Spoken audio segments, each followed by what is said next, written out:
بسم الله الرحمن الرحيم إن الله وملائكته يصلون على النبي يا أيها الذين آمنوا صلوا عليه وسلموا تسليما الصلاة والسلام عليك يا سيدي يا رسول الله وعلى آلك وأصحابك يا سيدي یا حبیب اللہ۔ حاضرین محترم، آج شعبان المعظم کا پہلا جمعہ ہے۔ گفتگو کے لیے ہم نے قرآن مجید فرقان حمید میں سے ایک مشہور و معروف آیت جسے آیت درود کہا جاتا ہے اس کی تلاوت کی ہے۔ ترجمہ یہ ہے، بے شک اللہ اور اس کے سارے فرشتے نبی پر درود بھیجتے ہیں۔ اے ایمان والو، تم درود بھی بھیجو اور کثرت سے سلام بھی بھیجو۔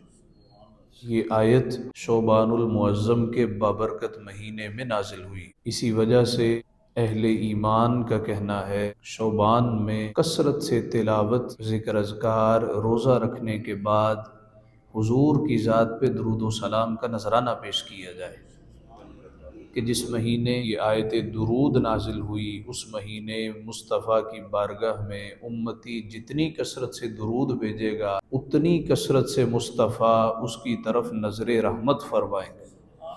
شعبان المعظم حضور علیہ السلام کی دعا میں موجود ہے کہ آپ نے فرمایا اللہم بارک لنا فی رجب و شعبان وبلغنا رمضان او کما قال، اے اللہ ہمارے لیے رجب میں اور شعبان میں برکت عطا فرما اور مولا ہمیں رمضان نصیب فرما۔ نبی اکرم جاند عالم صلی اللہ علیہ وآلہ وسلم کے فرمان ذیشان کا مطلب یہ ہے کہ جو بندہ رجب اور شعبان میں اس مہینے کے آنے کا انتظار کرتا ہے، اس کے آنے کی تیاری میں مصروف رہتا ہے، تو اللہ رب العزت اس کو رمضان المبارک کی برکتوں سے مالا مال فرما دیتا۔ اس ماہ مقدس میں کیا کرنا چاہیے؟ اس ماہ مقدس میں آنے والے مہینے کا انتظار کرنا چاہیے، جس طرح کہ ہم انتظار کرتے ہیں کسی خاص مہمان کے آنے کا۔ یعنی اگر اس نے ہمیں کہا بھی ہو، مثال کے طور پہ میں بروز بدھ کو آؤں گا اور 5:10 پہ میری فلائٹ اترے گی، تو ہم بےتابی کے ساتھ اس خاص مہمان کا، اپنے عزیز کا انتظار کرتے ہیں، حالانکہ معلوم ہے کہ بھئی اس نے فلاں دن ہی آنا ہے، لیکن پھر بھی اس لیے انتظار میں وقت گزارتے ہیں کہ وہ ہمارا پیارا ہے۔ اسی طریقے سے رمضان المبارک ایسا بابرکت مہینہ ہے کہ بندہ مومن کو اس کے آنے کی خوشی اور جانے کا غم ہوتا۔ اس مہینے کو شعبان کیوں کہا جاتا؟ شعبان کا لفظی مطلب ہے بکھر جانا، لفظی مطلب ہے متفرق ہو جانا، چونکہ اہل عرب اس ماہ میں جزیرہ عرب سے نکل جایا کرتے تھے۔ جب وہ جزیرہ عرب سے نکلتے تو کس نیت کے ساتھ نکلتے تھے کہ ہم جانوروں کی خوراک کا اہتمام کریں، ہم اپنے لیے کچھ گندم، کچھ دانے ذخیرہ کر لیں، تو ان کے متفرق ہونے کا وقت ماہ شعبان ہوا کرتا تھا۔ رمضان المبارک وہاں سخت گرمیوں میں آیا، جب یہ مہینے رکھنے لگے تو انہوں نے اس کو رمضان اس لیے کہہ دیا کہ یہ جلا کے بسم کر دیتا۔ شعبان جب مہینہ آیا تو یہ سارے کے سارے مختلف سفر پہ روانہ ہو رہے تھے، اسفار تھے، تو ایک دوسرے سے پوچھتا تم کدھر جا رہے ہو؟ وہ کہتا ہے میں فلاں ملک جا رہا ہوں، میں فلاں علاقے میں جا رہا ہوں۔ اب جزیرہ عرب ایک طرف سمندر ہی سمندر ہے اور دوسری طرف یہ چٹیل میدان ہے، اس کو چٹیل پہاڑوں نے، کالے رنگ کے پہاڑوں نے گھیر رکھا ہے۔ اہل عرب یہاں پہ چونکہ سبزے کا اس طرح اہتمام نہیں ہوتا تھا، اس طریق پر یہاں کھانے پینے کی اشیاء موجود نہیں ہوتی تھی، جس کی ہمیں مثال سیدنا ابراہیم علیہ السلام کے دور مبارک میں اس طرح نظر آتی ہے، جب آپ نے حضرت اسماعیل علیہ السلام کو حضرت سیدہ ہاجرہ کے ہمراہ مکہ مکرمہ میں ٹھہرایا تو آپ نے اللہ سے دعا کی، اے اللہ اس شہر مکہ کو ہمارے لیے برکت والا بنا دے۔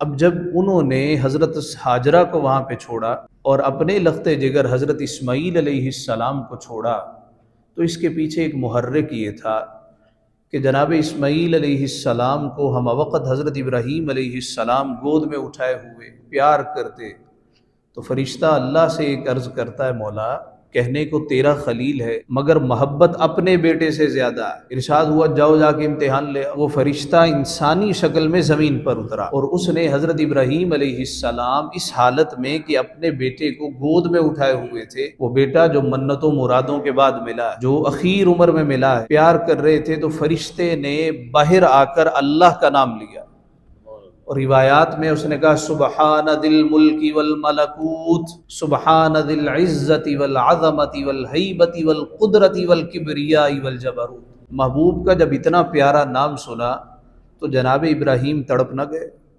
اپنے بیٹے کو وہیں لٹایا اور باہر آ گئے۔ دیکھا کہ وہ اجنبی ہے اور خدا کا نام بڑی محبت سے لے رہا ہے۔ آپ نے کہا اجنبی تو کہاں سے آیا؟ کہا جی دور سے آیا ہوں۔ اچھا یہ جو نام تو نے سیکھا ہے کس نے سکھایا؟ کہا یہ اسی نے سکھایا ہے جس کی تعریف میں رطب اللسان ہوں۔ اچھا ایک دفعہ یہ نام اور سنا دو۔ جناب ابراہیم علیہ السلام نے جب اس کے سامنے یہ عرض پیش کی تو کہنے لگا پہلے تو اپنی مرضی سے سنا رہا تھا، اب اگر میں یہ نام سناؤں گا تو آپ مجھے کیا دیں گے؟ جناب ابراہیم نے اطراف میں دیکھا تو آپ کے پاس 1000 بکریوں کا ریوڑ تھا، تو آپ نے فرمایا مجھے اللہ کا نام، میرے محبوب کا نام ایک دفعہ اور سنا دے، یہ 500 بکریوں کا ریوڑ تم لے جانا۔ 1000 بکریوں میں سے 500 بکریاں تم لے جانا۔ اب اگر ایک بکری کا اندازہ 50,000 بھی لگایا جائے تو بات کہاں پہ جا پہنچتی ہے؟ فرمایا 500 بکریاں تم لے جانا۔ کہنے لگا جی منظور ہے۔ اس نے پھر نعرہ بلند کیا سبحان ذی الملک والملکوت، سبحان ذی العزت والعظمت والہیبت والقدرت والکبریاء والجبروت۔ اس کو بعض لوگ والعظمت پڑھتے ہیں، سبحان ذی العزت والعظمت، یاد رہے عظم عربی میں ہڈی کو کہتے ہیں۔ تو عظمہ لفظ ہے، ضا کے اوپر زبر ہے، یہ ضا ساکن نہیں ہے، یعنی وہ عظمت والا، وہ بزرگی والا۔ یہ نام بلند کیا تو حضرت ابراہیم غش کھا کے گرے اور بے ہوش ہو گئے۔ جب ہوش میں آیا تو کیا دیکھتے ہیں کہ وہ 500 بکریوں کا ریوڑ ایک طرف لے جا رہا ہے، ہانک رہا ہے۔ آپ بھاگے، اس کو جا کے پکڑ لیا، کہا اللہ کے بندے یہ جو نام تو نے ابھی سنایا ہے ایک دفعہ اور نہیں سنا دیتے؟ کہنے لگا اب کیا دو گے، مفت میں تو سناتا نہیں ہوں۔ جناب ابراہیم علیہ السلام کہنے لگے ایک دفعہ یہ نام اور سنا دو، یہ جو 500 باقی ہیں یہ بھی تم لے جانا، سب کچھ لے جاؤ، سب کچھ لے جاؤ۔ کاگا مورا سب تن کھائیو، نت چن چن کھائیو ماس، پر اے دو نینانا مورے کھائیو، انو پیا ملن کی آس۔ سب کچھ لے جاؤ، ایک دفعہ یہ نام اور سنا دو۔ کہنے لگا جی منظور ہے۔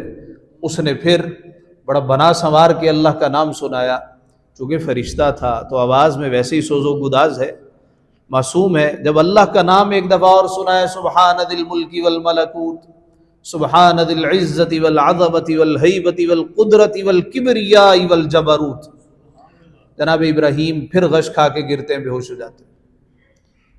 ہوش میں آئے، دیکھا کہ وہ 1000 بکریوں کا ریوڑ ہانک کے لے جا رہا ہے اور بکریاں اس سے چرائی نہیں جا رہی، ہانکی نہیں جا رہی۔ آپ پھر اس کے پیچھے بھاگے، اللہ کے بندے ایک دفعہ محبوب کا نام اور سنا دو۔ حضرت اقبال نے کہا رموز سر دل بے دل چے داند، جس کے اندر دل نہ ہو اس کو کیا خبر دل کے اسرار ہوتے کیا۔ نہ تنہا عشق از دیدار خیزد، بسائی دولت است گفتار خیزد۔ عشق صرف دیکھنے سے نہیں ہوتا، سننے سے بھی بندہ عاشق ہو جاتا۔ ہم نے محبوب کو دیکھا تو نہیں ہے، ہم نے اللہ کے جلوے نہیں دیکھے۔ جناب موسیٰ وہ جس جلوے کو دیکھنے کے لیے اللہ کے حضور حاضر ہوتے رہے اور عرض کرتے رہے مولا میں نے تجھے دیکھنا، کیوں آرزو پیدا ہوئی؟ اس لیے وہ جس کی آواز سنتے تھے شوق پیدا ہوا، جس کی آواز اتنی مٹھاس والی ہے وہ خود کیسا پاکیزہ ہوگا۔ اور مولانا روم لکھتے ہیں 9 مرتبہ جناب سیدنا موسیٰ علیہ السلام نے اللہ سے عرض کیا، اور موسیٰ عرض کرے یعنی اللہ کا پیغمبر عرض کرے اور کلیم ہو کے عرض کرے، بات رد تو نہیں کی جاتی، مگر یہ جلوے کسی اور کے لیے سنبھالے گئے تھے۔ اے موسیٰ تو ابھی دیکھ نہیں سکے گا، لیکن میں پہاڑ پہ ایک تجلی ڈالتا ہوں، اگر تو یہ قائم رہا تو ان قریب پھر تو مجھے دیکھ لے گا۔ تو ان قریب کا مطلب یہ نہیں ہے کہ تو ابھی دیکھ لے گا، بلکہ ایک وقت آئے گا تجھے ہم دکھا دیں گے۔ لیکن جب وہ تجلی ڈالی، اب تجلی بھی نہیں تھی، ایک ریفلیکشن تھا، جناب موسیٰ نے اس ریفلیکشن کو دیکھا تو بے ہوش ہو گئے، پہاڑ سرما بن گیا۔ حالانکہ جناب موسیٰ علیہ السلام پیغمبر ہیں، اور پیغمبر میں 40 مردوں سے زیادہ قوت ہوتی ہے، برداشت کی قوت ہوتی ہے، قوت حافظہ ہوتی ہے، اپنے دور کے ہر انسان سے مضبوط، توانا اور طاقتور ہوتا۔ نبی کبھی بھی عیب والا نہیں ہوا۔ اور یہاں جو بعض کہتے ہیں جی مرزا غلام احمد قادیانی نبی تھا، سراپا عیب، ایک آنکھ سے کانا ہے، آج تک کوئی نبی عیب زدہ نہیں ہوا، اور کسی نبی کا نام مرکب نہیں ہوا، نبیوں کے نام ہمیشہ مفرد ہوئے۔ مثال کے طور پہ آدم، موسیٰ، عیسیٰ، یحییٰ، زکریا، الیاس، محمد، یہ سارے مفرد نام ہیں، مرکب نام نہیں ہوا۔ اور یہاں نام کیا ہے؟ مرزا غلام احمد قادیانی، اور لوگ کہتے ہیں یہ نبی۔ اور سراپا عیب ایسے، اس کے صاحبزادے نے وہ کتاب لکھی سیرت مہدی، یعنی کہ بھئی یہ امام مہدی بھی یہی ہیں، اس میں وہ ابا جی کی سیرت بیان کر رہے ہیں، ان کے صاحبزادے۔ وہ کہتے ہیں کہ ابا جی کی 2 جیبیں ہوتی تھیں، ایک جیب میں وہ گڑ ڈالتے تھے اور دوسری جیب میں ڈھیلا، استنجا کرنے والا ڈھیلا ڈالتے تھے، لیکن پتہ نہیں چلتا تھا، جب استنجا کرنا ہوتا تو گڑ سے کر لیتے تھے، اور کھانا ہوتا تو استنجے والا ڈھیلا کھا لیا کرتے تھے۔ یعنی ایک ایسا جو سراپا عیب ہو، اس کو نبی بنا کے نعوذ باللہ پیش کرنا۔ اور دوسری طرف سرکار کی زندگی دیکھیے، جب آپ نے اعلان نبوت فرمایا، فرمایا لوگو میں نے 40 سال تم میں گزارے ہیں، اگر مجھ میں کوئی عیب نظر آئے تو خدا کو ماننے سے انکار کر دینا۔ یعنی مولا کے وجود پر سرکار دو عالم صلی اللہ علیہ وآلہ وسلم نے اپنی زندگی کو پیش فرمایا۔ نبی کبھی بھی عیب والا نہیں ہوا، تو جو عیب زدہ ہو کچھ اور تو ہو سکتا ہے، وہ نبی نہیں ہو سکتا۔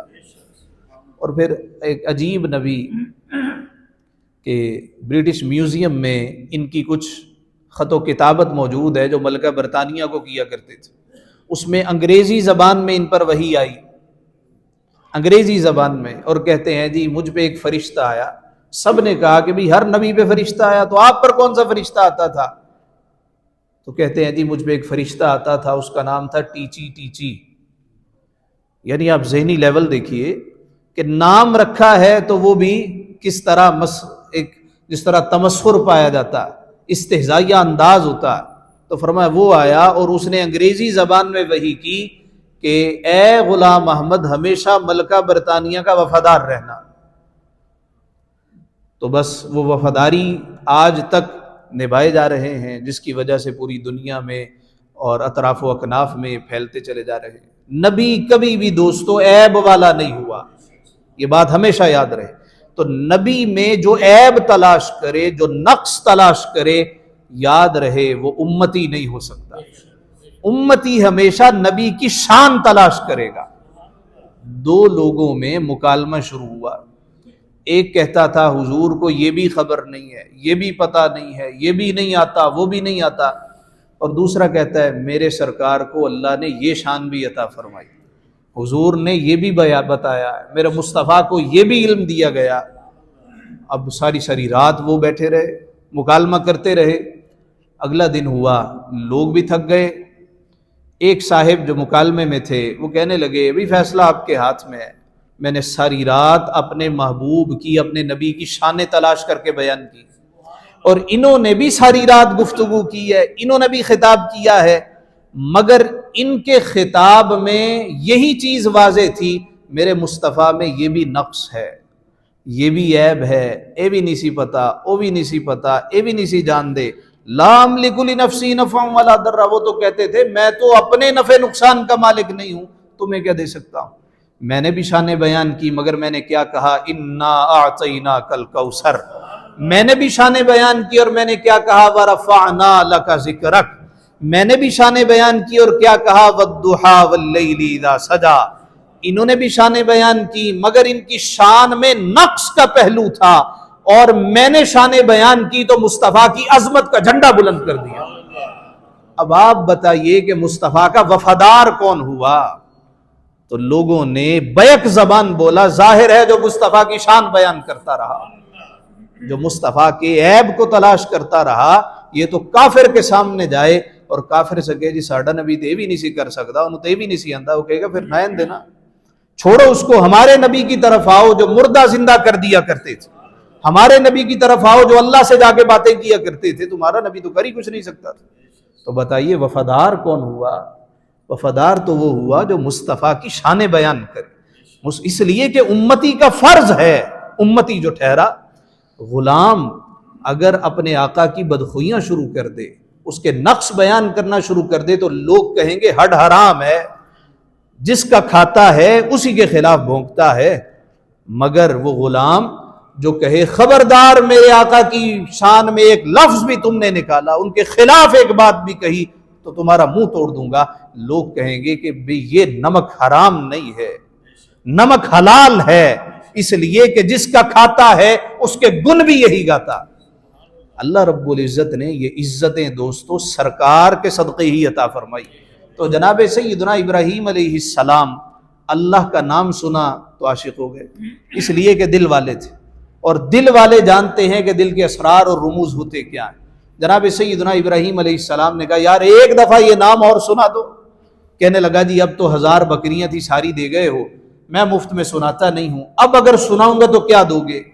جناب ابراہیم علیہ السلام نے لمحے بھر کا توقف نہیں کیا، فرمایا یار 1000 بکریاں ہیں، اکیلا تو چرا نہیں سکے گا؟ کہا جی یہ بات تو ٹھیک ہے۔ فرمایا ایک دفعہ مجھے مولا کا نام اور سنا دو، اپنے ساتھ چرواہا بنا کے لے جانا، ساری زندگی تیری بکریاں چراؤں گا، اس لیے کہ تو میرے محبوب کا نام سنانے والا ہے۔ تو جناب سیدنا ابراہیم علیہ السلام کے لیے یہ ایک امتحان تھا۔ کہنے لگا جی میں نے بکریاں لے کے کیا کرنی ہے، میں تو پروردگار کی طرف سے بھیجا گیا تھا۔ ثابت ہوا کہ آپ اپنے بیٹے سے زیادہ محبت نہیں کرتے، آپ تو پروردگار سے محبت کرتے۔ جناب سیدنا ابراہیم علیہ السلام نے جناب سیدہ ہاجرہ اور سیدنا اسماعیل کو جب مکہ مکرمہ میں چھوڑا تو دعا کی۔ جناب ہاجرہ کے اس کہنے پر جی یہاں تو کچھ بھی نہیں ہے، کس کے سہارے چھوڑ کے جا رہے ہیں؟ کہا پروردگار کے سہارے پر، اور یہ سب سے مضبوط سہارا ہے۔ سارے سہارے دوستو ختم ہو جائیں گے، مولا کا سہارا کبھی ختم نہیں ہوگا۔ وہ ایک شخص سفر پہ جانے لگا تو زوجہ اس کی حاملہ تھی، بزرگوں نے لکھا ہے، کہنے لگا مولا یہ میرا بچہ ہے تیرے حوالے۔ جب واپس آیا پتہ چلا کہ زوجہ کا انتقال ہو گیا، فاتحہ پڑھنے کے لیے گیا تو قبر سے آواز آ رہی تھی۔ یہ محیر العقول چیزیں ہوتی ہیں جن کی ہمیں سمجھ نہیں آتی۔ نبی سے سرزد ہو تو معجزہ ہوتا ہے، ویسے کسی عام مومن سے سرزد ہو تو کرامت کہا جاتا ہے۔ قرآن شریف میں بھی اس کا تذکرہ کہ جناب آصف برقیہ نے وہ کوسوں میل دور تخت منو من ٹنو ٹن وزنی آن واحد میں لا کے سامنے کر دیا، اور وہ کوئی نبی نہیں تھے۔ تو جب واپس آئے آواز آ رہی تھی، اس نے لوگوں کو اکٹھا کیا، یار یہ میری بیوی کی قبر سے آواز آ رہی۔ جب کھولا تو اس کا شیر خوار بچہ ماں کے سینے کے ساتھ لپٹا ہوا۔ اس نے بیٹے کو اٹھایا، ہاتف غیب سے آواز آیا تو نے صرف اتنا ہی کہا تھا مولا میرے بیٹے کی حفاظت کرنا، تو چونکہ تو نے کہا تھا بیٹے کی حفاظت کرنا تو دیکھو ہم نے کیسی حفاظت کی۔ جناب سیدنا اسماعیل علیہ السلام کو جناب سیدہ ہاجرہ کو وہاں پہ چھوڑا، لق و دق میدان ہے، چٹیل میدان ہے، اور وہاں کے پہاڑ یہ بر صغیر کے پہاڑوں کی طرح نہیں ہے۔ کالے پہاڑ ہیں، سخت پہاڑ ہیں. وہاں پہ جناب ابراہیم نے اللہ سے عرض کیا مولا اس شہر کو برکتوں والا شہر بنا دے. اور پھر آج بھی دنیا دیکھ رہی ہے وہ پھل، وہ سبزی، وہ شے جو دنیا میں کہیں سے نہ ملے وہ مکہ مکرمہ سے مل جاتی. تو عرب کے لوگ شعبان المعظم میں اطراف و اکناف میں جایا کرتے تھے، متفرق ہو جاتے تھے، رزق کی تلاش میں نکلتے تھے. اس بنا پر اس مہینے کو شعبان کہا گیا. اور پھر سرکار دو عالم صلی اللہ علیہ وآلہ وسلم جتنا اہتمام سنن نبی داؤد میں حدیث ہے شعبان المعظم کے چاند دیکھنے کا کیا کرتے تھے، کسی اور مہینے کے لیے اتنا اہتمام نہیں ہوتا تھا. اس لیے فرمایا گیا کہ شعبان کا چاند دیکھنا یہ واجب کفایہ ہے. چند مہینوں کے چاند دیکھنا یہ لازم اور ضروری ہے. شعبان کا چاند جو کہ سرکار بڑا اہتمام کیا کرتے تھے، کیوں؟ اس کے لیے بعد میں رمضان المبارک کا چاند دیکھنے میں آسانی ہوگی. دوستو شعبان المعظم کا مہینہ برکتوں والا شروع ہو گیا ہے، اور اس مہینے میں ایک بڑی برکتوں والی رات آئے گی جسے لیلۃ البرات کہا جاتا ہے. سورۃ الدخان میں ہے فیہا یفرق کل امر حکیم. علامہ آلوسی مفسر آپ نے لکھا ہے کہ اس سے مراد شعبان المعظم کی 15ویں شب ہے. دعا کریں اللہ رب العزت اس ماہ مقدس کی عظمتوں سے ہم سب کو بہرور فرمائے. وآخر دعوانا ان الحمد للہ رب العالمین.